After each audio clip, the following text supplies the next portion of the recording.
Work your ass off.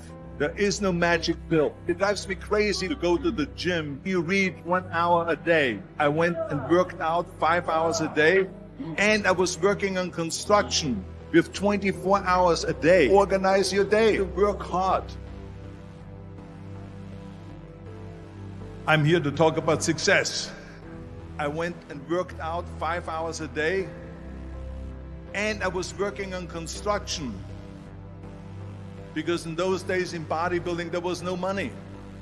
I didn't have the money for food supplements or anything. So I had to go to work. So I worked in construction. I went to college. I worked out in the gym, and at night from 8 o'clock at night to 12 midnight, I went to acting class 4 times a week. So I did all of that. There was not one single minute that I wasted. And this is why I'm standing here today. At the age of 20, I went to London and I won the Mr. Universe contest as the youngest Mr. Universe ever. And it was because I had a goal.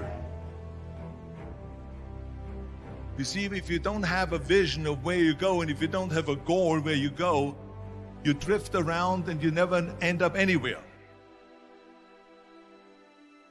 74% hate their job in America. The majority of people don't like what they're doing because they're really not doing it because they didn't have a goal and they followed this goal. They just aimlessly drift around, and then all of a sudden there's a job opening, so they get that job because you have to work. But then when you work, it's a chore. It's work. It's not fun. So if you think about, only a quarter of the people really enjoy what they're doing in life. So people always ask me, when they saw me in the gym in the pumping iron days, they say, why is it that you're working out so hard? 5 hours a day, 6 hours a day, and you have always a smile on your face. The others are working out just as hard as you do, and they look sour in the face. Why is that? And I told people all the time, I said, because to me, I am shooting for a goal. In front of me is the Mr. Universe title. So every rep that I do gets me closer to accomplishing that goal, to make this goal, this vision turn into reality. So let me tell you something, visualizing your goal and going after it makes it fun. You got to have a purpose no matter what you do in life. You got to have a purpose.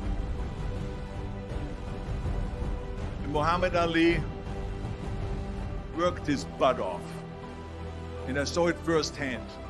And I remember that there was a sports writer that was there in the gym and he was working out and he was doing sit-ups. And they asked him, how many sit-ups do you do?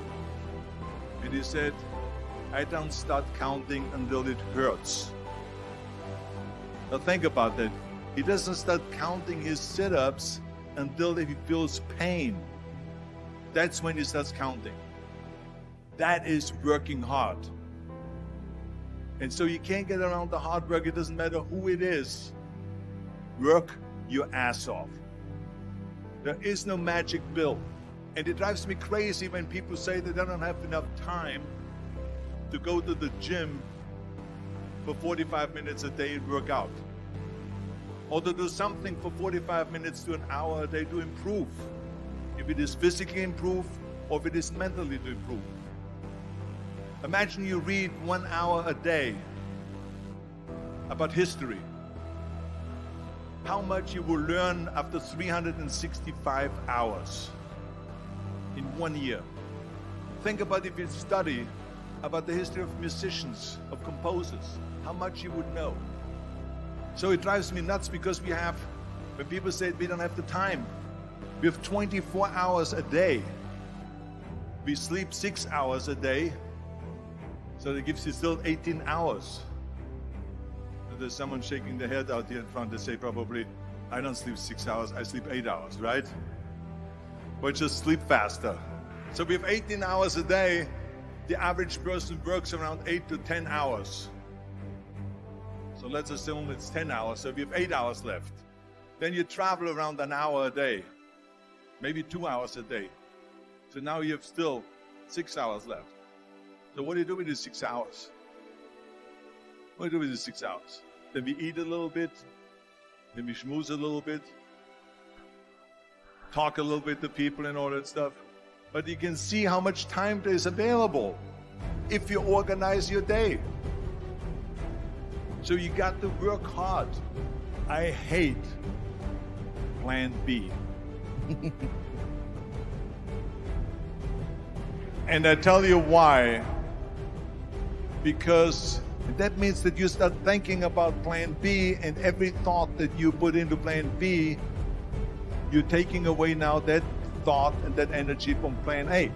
And it's very important to understand that we function better if there is no safety net, because plan B becomes a safety net. It says that if I fail, then I fall and I get picked up and I have something else there that will protect me.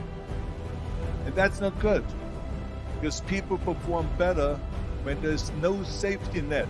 And one of the main reasons why people want to have a plan B is because they are worried about failing.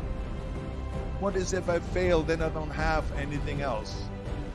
Well, let me tell you something. Don't be afraid of failing, because there's nothing wrong with failing. You have to fail in order to climb that ladder. There's no one that doesn't fail. Michael Jordan said in one of his interviews, when they said, "You're unbelievable, you're the greatest basketball player of all times." I mean, tell me about that. And he says, "Well, you're just mentioning the successes." But he says, "For me to become the greatest basketball player, I missed 9,000 shots when I was playing basketball at the NBA games." So during these games that he was so successful, he missed 9,000 shots. Does it make him a failure? No. What is not okay is that when you fail, you stay down. Whoever stays down is a loser.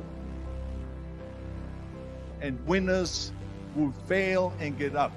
Fail and get up. Fail and get up. You always get up. That is a winner. That is a winner. Hey, we all lose. We all have losses. This is okay. And this is why I say don't be worried about losing, because when you're afraid of losing, then you get frozen. You get stiff. You're not relaxed. You got to be, in order to perform well in anything, if it's in boxing or if it is on your job or with your thinking, is only happening when you relax. So relax. It's okay to fail. Let's just go all out and give it everything that you got. That's what it is all about. So don't be afraid to fail.